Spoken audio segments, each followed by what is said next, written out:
We are live.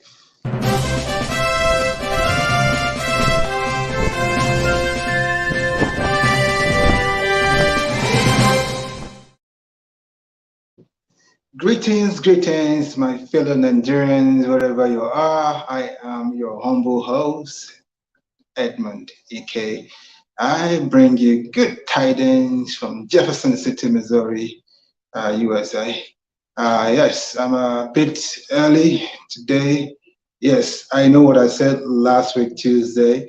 This is supposed to be a pre-recorded show, but due to timing differences and recording differences, uh, I was supposed to record this earlier before now, but I wasn't able to record it earlier. That means I couldn't pre-record this particular session. But the next 5 weeks is going to be pre-recorded. I've actually done about two pre-recorded sessions and should be for July 29 and for August 2nd. So those are pre-recorded and the record has been done and you should be able to watch them on those dates. So today, you're lucky to have me here live and direct. And so yeah, and today we are live and direct. Yes, it wasn't supposed to be live and direct. It's supposed to be a pre-recorded session, but I am here. You have me. So you can comment live and I'll read your comment live and interact with you live. Okay? And today's topic, what is today's topic? Today's topic, as I said, is going to be focusing on the preamble of our Constitution and Section 1 of the Constitution. And it's the topic I termed it, is Nigerian Constitution really for the people? Is Nigerian Constitution really for the people? That is the topic for today, okay? Is Nigerian Constitution truly for the people? That is a question for the day. And to answer that question, we're going to read the preamble, that's the introductory statement of the Constitution of the Federal Republic of Nigeria, 1999, as amended. And then we'll also read Section 1 of same Constitution. Okay? Are you guys ready? Are you ready? So please get ready. Share this video, like this video, invite your friends, invite your families, invite your brothers and sisters, invite your friends, your frenemies, everyone in the neighborhood. Share the link to them so that they can join in the conversation, so that they can come and learn what is contained in the Constitution of the Federal Republic of Nigeria, 1999 as amended, and answer this age-long question. It's a question, it's still an ongoing question. That is Nigerian Constitution, is it really for the people? Is the Constitution for the people? Some people say yes, it's for the people. Some people say no. So we are going to dive into that proper. But before I do that, I want to take comments. So please, comment. I can see there's a good number of people watching right now live. So please comment, say hello to me, as I've already said hello to you. Greetings, everybody. Great to be here again, and that is by Rita English. Thank you, Rita. Thank you for being here. And one truthful man says, wash hands. Okay, wash hands. Are we washing your hands off Nigeria or washing your hands? I don't understand. Well, it's good to have you here, and I hope you join in the conversation and answer the question: is Nigerian Constitution really for the people? Is Nigerian Constitution, Rita, is Nigerian Constitution really for the people? That is our question. What do you think? What is your take on the matter? Okay. There are many problems that many Nigerian constitutional scholars, legal practitioners, and ordinary Nigerians, and sometimes politicians have with the current Constitution of the Federal Republic of Nigeria, 1999, as amended. You know, this myriad of problems starts with the preamble. So there's problems that people have with the Constitution littered all over the Constitution from the different chapters of the Constitution, different sections in the Constitution with the schedules on the columns thereof. But all this problem, it starts with the preamble, which is the opening statement of the Constitution. And we'll get to that. We'll read the preamble in a minute. Okay, so bear with me. We shall read the preamble in a minute. But before we do that, while I'm waiting for you to comment some more, just keep in mind that this show is powered by the Global Coalition for Security and Democracy in Nigeria every Tuesday, 9 p.m. Nigerian time, 3 p.m. US Central Time, and 4 p.m. US Eastern Time. Yes, I'm a little bit early today because this is supposed to be a pre-recorded show, but due to some issues, I'm here live with you a bit early. Yes, I apologize for that. But for those that usually come at 9 p.m. Nigerian time, when you come 9 p.m. Nigerian time, the show have already aired and you should be able to still watch it. So it's a win-win situation for all. Okay. And so with that being said, let's take a quick break. All right.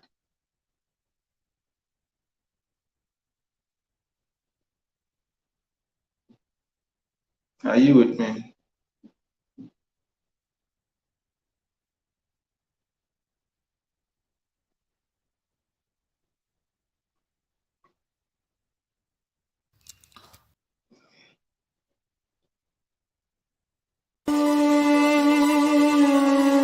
Register to vote and collect your PVC now. Affliction shall not rise a second time. That is why we members of Global Coalition for Security and Democracy in Nigeria, GCSDN, is calling on all Nigerians, irrespective of tribe, religion, and political affiliation, to embrace our new formula known as 23 unto 23, which means you must encourage 23 persons to register for their voters card. Then the 23 persons should get another 23 persons to register too for their PVC. If 23 is multiplied by 23, we shall arrive at 529 voters card. If 189,035 of us do this, we shall have 100 million voters ready gidigba for the 2023 elections. By December 2023, GCSDN shall organize a global online election where we shall all choose the president. Welcome back, my people.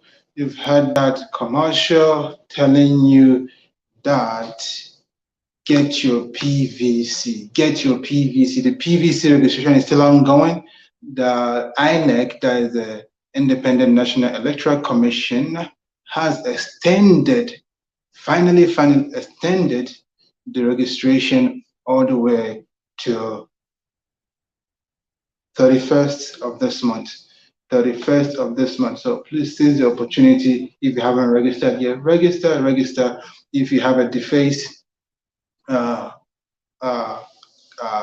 PVC, get a new one. If you need to make transfer. You can do the transfer at the comfort of your own home, and I'll even request for a new copy of PVC from the comfort of your own home. If you have a laptop, if you have a smartphone, you can do that. But if you want to do a new registration, you can start it on your own comfort of your own home, on your phone or your laptop or your desktop. But the second phase should be at an INEC office. Or you can just go to INEC office and get all these things done at the office, okay? Make sure you take the advantage. 31st of July is fast approaching, and that is the final deadline. And I don't think INEC will extend that deadline again. So make sure you use this opportunity because voting is your right. You're supposed to vote as a citizen of the Federal Republic of Nigeria, as a citizen that care about the future of the nation, as a citizen that care about building a better nation for all Nigerians, both here born today and those that were born in the future. Okay, so please make sure you are part of this movement to rescue Nigeria, because if you don't do this now, we may live to regret it tomorrow. Okay. All right, let's see. There's more comment. There's no. Okay, I have one more comment. Rita says, "Yes, I'm with you, sir. Are you with me? You're with me. Okay.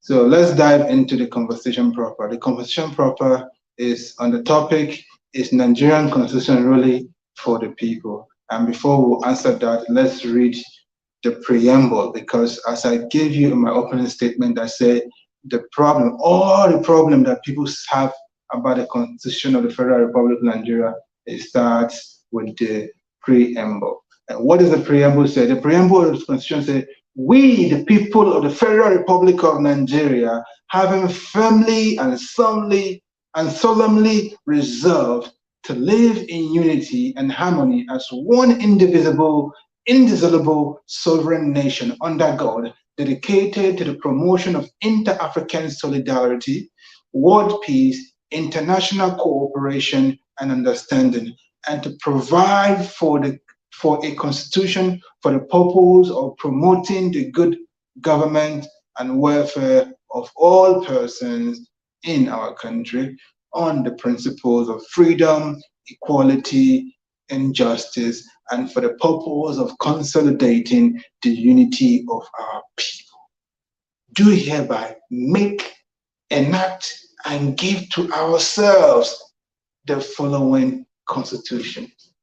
That is the preamble. Ladies and gentlemen of the Federal Republic of Nigeria, that is our preamble. That is the preamble of the Constitution of the Federal Republic of Nigeria, 1999, as amended.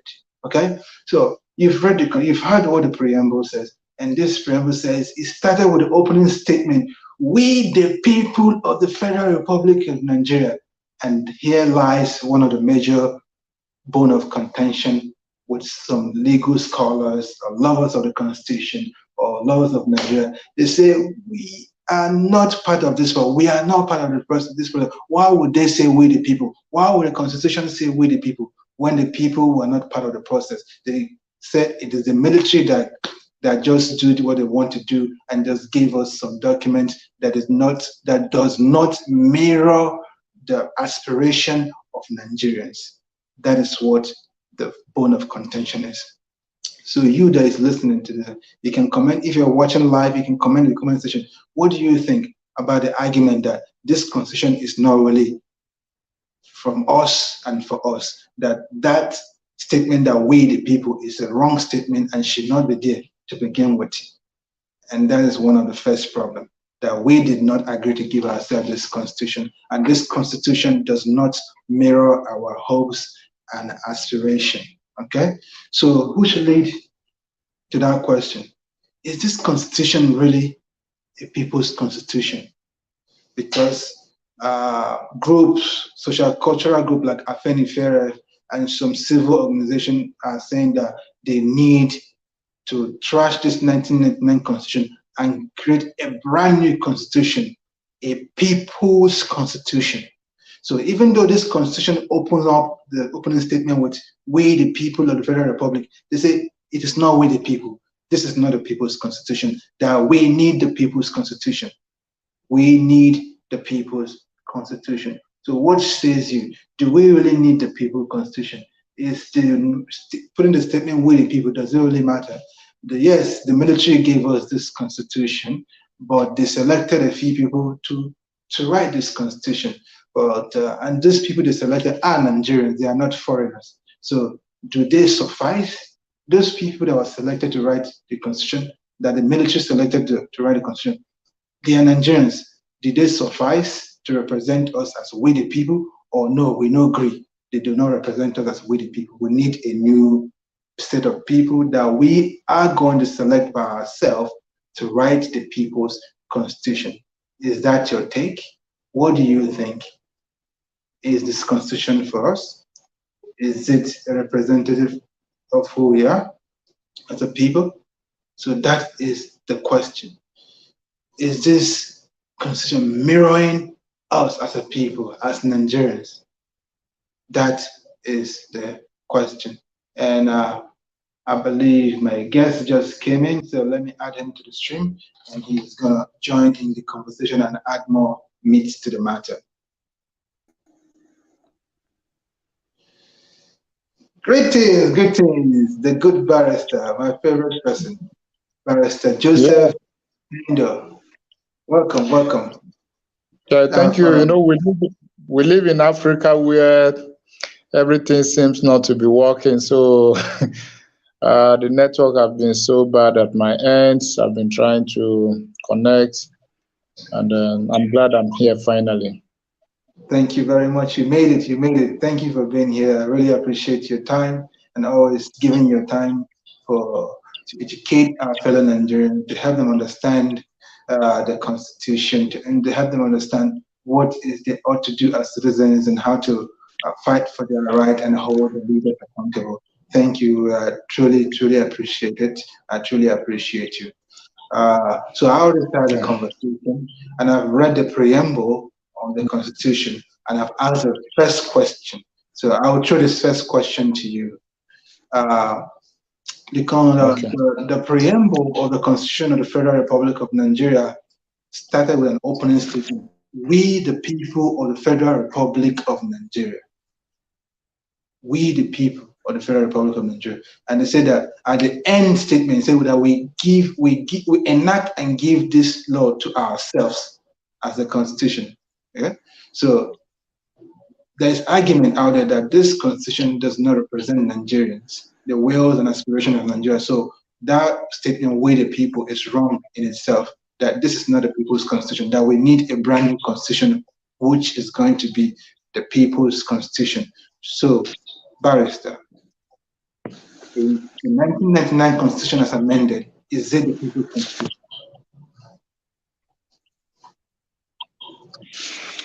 Well, that has been the argument of a lot of people, and I share in their sentiment along that line, that yes, truly speaking, what we have as a constitution is actually not people's oriented.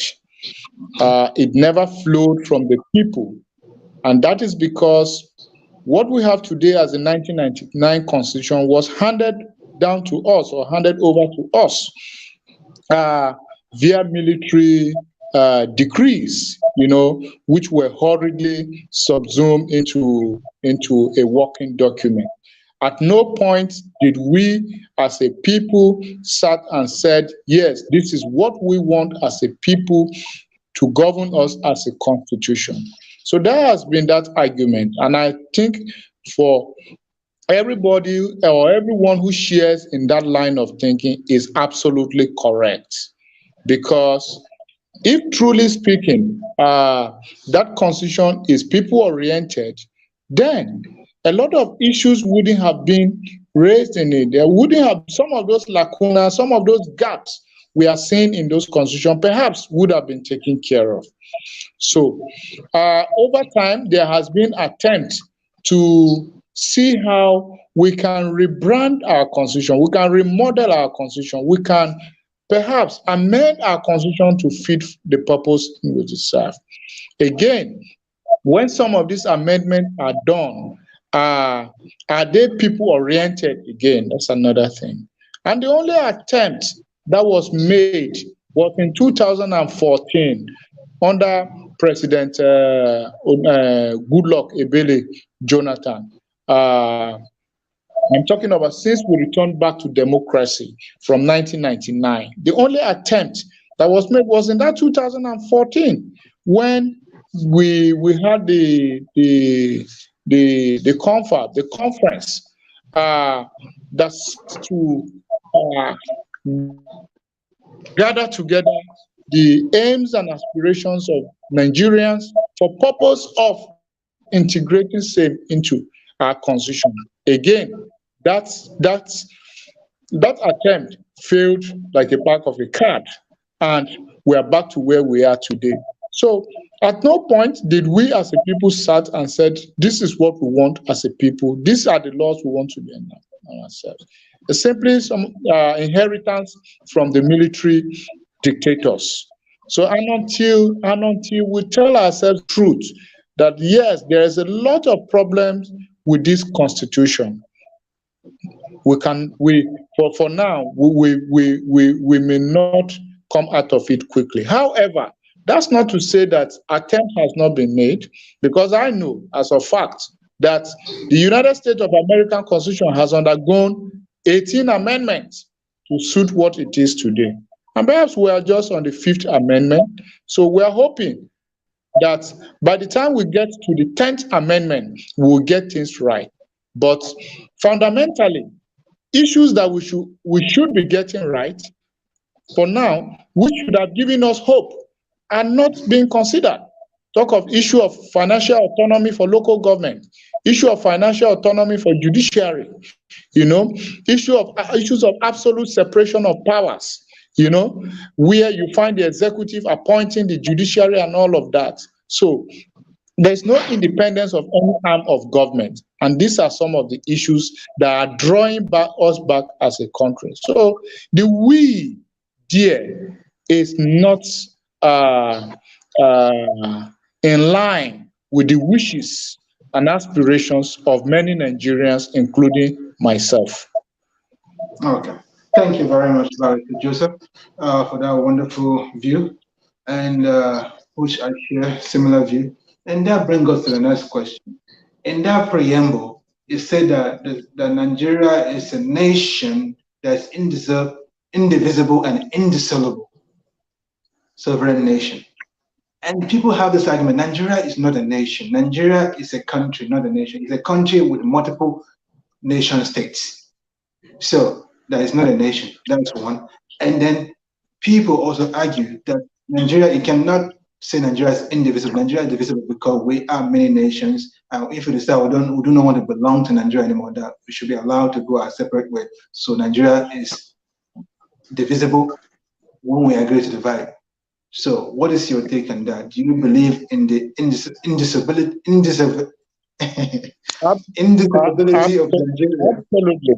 Absolutely. I believe in the indivisible nature of Nigeria. I am one of those proponents who don't want this country to divide. And the reason is because we being together gives us a bigger strength than we dividing and going our separate ways. The only problem we need but there's a difference between not wanting for the country to be I'm coming to that. I'm coming to that. So, like I said, I'm one of those proponents who doesn't want this country to divide. And the reason is because there is strength in our diversity. Now, imagine if we flow along the spirit of the Constitution, which says we are one indivisible entity. Because if only we can take away the issues of tribalism, nepotism, favoritism, and unnecessary affiliations and attachment to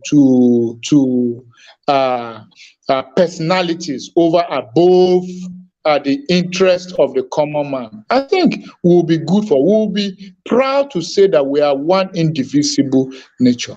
But with the current lopsidedness nature of Nigeria, where on the scale of justice, it seems to be tilting higher in favor of certain ethnic groups.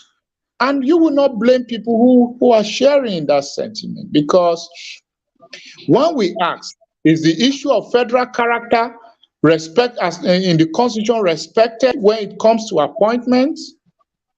Does the issue of merit, praise, or way over favoritism or tribalism or ethnicity or religious considerations?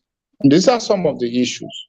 So that is why some people are saying no. The spirit of the indivisibility as contained in the preambles of the Constitution or in the Constitution does not tally with what we have at the moment. So there is no need or needless saying that we are one indivisible nature, because if we must tell ourselves the truth,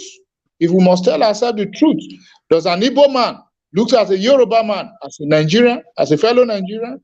Does a Fulani man look at a fellow Igbo man as a fellow Nigerian? That is the spirit of the indivisibility. But today, we are driven along tribalism, favoritism, ethnicity, religiosity, and all of that. So it's quite unfortunate. And until we go back to the drawing board to flow along the spirit and the tenet of that Constitution that said, look, we are one, irrespective of tribe, irrespective of our geography, or summarily, irrespective of our biology and our geography, where we were born and where we are coming from, I think we'll be in and good for it as a country. All right. So in essence, Yeah. as the Constitution said in the preamble and even in other sections of the Constitution about the indivisible nature of the country and indissolubility. So in order to make that an actuality, certain conditions needs to be met. So if those conditions are not met, then that means the country can be divisible. Because to be indivisible, certain conditions have to be met. Because if you read the preamble further, the second paragraph, it said, this is to provide for a constitution for the purpose of promoting good government and welfare of all persons of a country.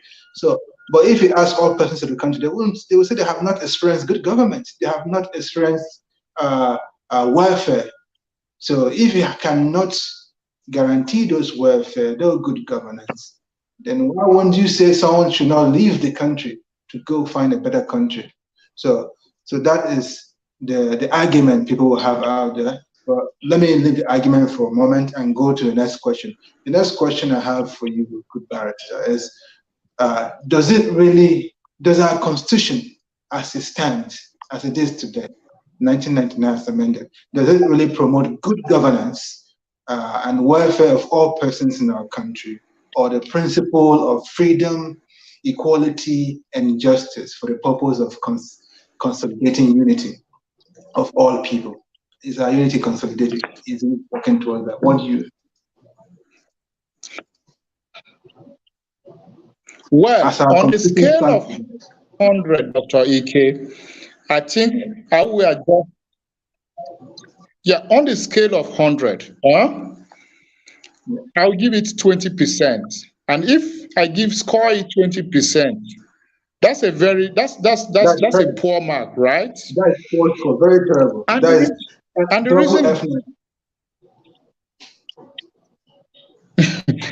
reason is simple. Let's start from the fundamental objective and direct principles of state policies, which concerns the ordinary man, where it is the duty of the government to provide good education, make the environment habitable, harness the mineral resources for my betterment and yours, right? It is the duty of the government to provide all of this. Make the environment safe for everybody to enjoy the fundamental right contained in Chapter 4. Because if Chapter 2 is not taken care of, how will you enjoy your Chapter 4, your fundamental rights? Imagine if the environment is contaminated and the government folds her hands and watch. Is your right to life safe? Absolutely no. If the government refuses to harness the mineral resources and use it to develop the education sector, today ASU is on strike. It's getting to five months, and the government is just playing hide and seek with it. So that is how will you enjoy your right to liberty, your right to dignity? How will you enjoy all of that? But the evil of the Constitution is that whether the government provides good road, good education, harness the mineral resources for the promotion of good governance and all of this, even if the government does not do any of this, you cannot go to the court and challenge the government or make the government to enforce all of this. Unlike what we have in India, where the fundamental objective and direct principles of state policies are justiciable. Once the government does not do it, an individual can go to court and enforce it. Right? It's not here. It's not so in Nigeria. So tell me, where do we go from here? How do we enjoy our right when we cannot hold? There is no instrument for us to hold a government accountable. What we have is what we may have perceived. People are saying yes, the African Charter on Peoples and Human Rights, which the government, the National Assembly has ratified, but so far as Section 6, subsection 6, paragraph C of the Constitution is not expunged, then we cannot enjoy good governance in Nigeria, because we cannot hold government accountable. We cannot hold our leaders. And once Chapter 2 is not well implemented, I guarantee you that we cannot enjoy Chapter 4 very well. So the two goes together. So that's the problem we have. Okay. Thank you very much. Before we go further, I would like us to read Section 1 of the Constitution, and then I'll ask you one more question, then we'll wrap up. Because we have spent 30 whole minutes. That's time fly by so far. I can't believe we spent 30 minutes in this session. It was going so far. Okay. Section 1, it says, this Constitution is supreme. So it's supreme, and its provision shall have binding force on the authorities and persons throughout the Federation, the Federal Republic of Nigeria. The Federal Republic of Nigeria shall not be governed, nor shall any person or group of persons take control of government of Nigeria or any part thereof, except in accordance with the provisions of the Constitution. If any other law is inconsistent with the provision of this Constitution shall prevail, and that other law shall, to the extent of the inconsistency, be void. So this is just telling us that our Constitution is supreme. Supreme. With all its flaws, it is supreme. So what is your take on that, Mr. Well, that clause, that provision of Section 1 has conferred supremacy status on our Constitution, right? And any other law that is inconsistent with the provisions of the Constitution, such law is null and void. So, Dr. Ikeh, you will agree with me that irrespective of other legislations we have, the Constitution still remains supreme. And when it comes to good governance, when it comes to accountability, when it comes to good leadership, when it comes to social security, until we make such things become constitutional, that is when I and you can sit and hit our hand on the chest and say, we have a constitution, we have a country that is promoting, that is protecting the well-being and the fundamental right or the lives and properties of her citizens. That is it. So and I've been given this example. Look at the beauty of chapter 2. Look at how beautifully it is couched, right? That it is the business of the government to take care of me and you. How? Harness the mineral resources, because the government has taken over all the mineral resources. I and you don't have access to it. If we dare tamper with any natural resources that belongs to the federal government, it becomes an economic sabotage, and you will be dealt with by law, right? But the law, the Constitution does not give me and you power to hold my government accountable that, look, you have not provided education, and as such, I'm taking you to court to go and enforce my education right. So, National Association of Nigerian Students at the moment cannot take the government to court. Even if they do, they will only be premising their argument on a subsidiary legislation, which is not constitutional. So as far as I'm concerned, until we rebrand our Constitution to say, look, for us to be accountable for ourselves, there are certain provisions in the Constitution that must be expunged.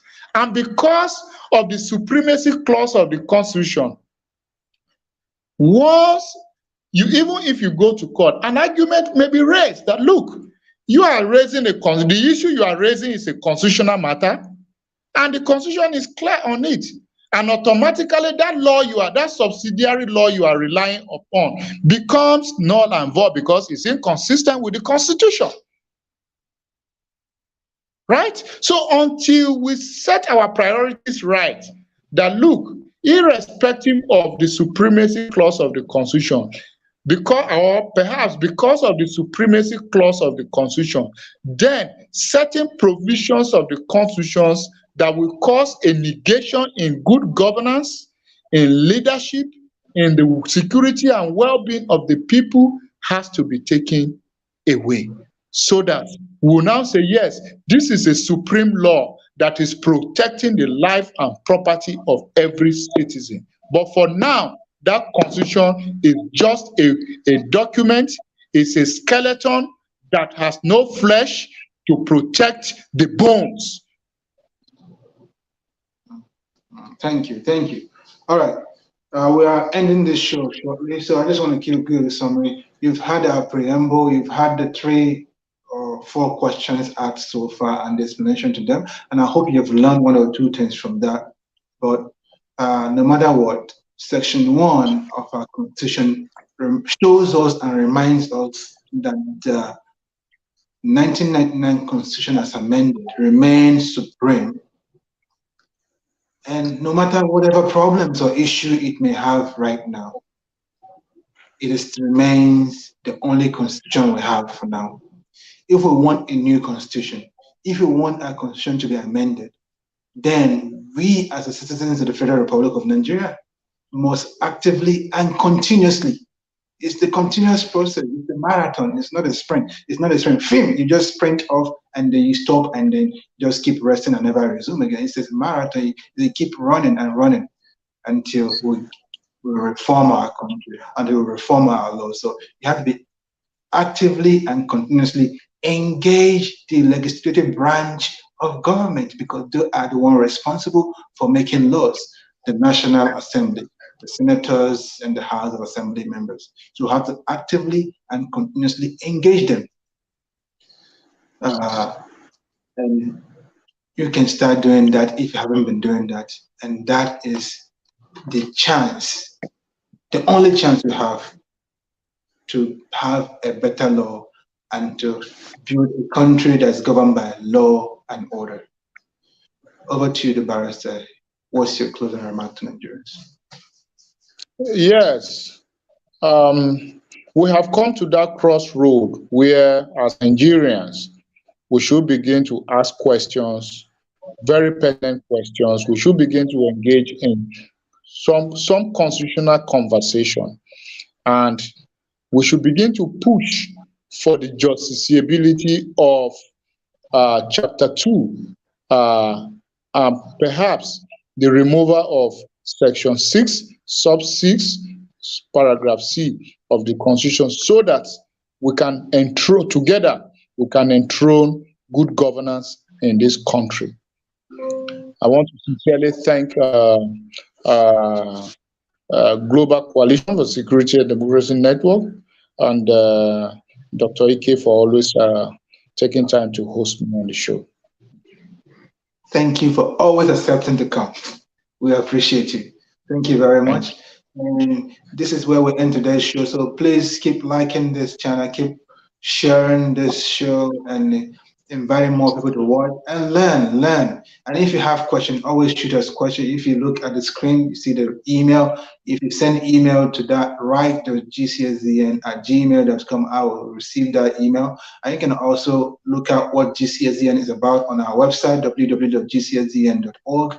And once again, keep the conversation. It does not end on this live broadcast. You can always go to the comment section on YouTube, on Twitter, or on Facebook to continue the conversation over there. And thank you once again for being here tonight, and you have a wonderful evening. Thank you, Barrister Joseph. Have a good one. Yeah, thank you.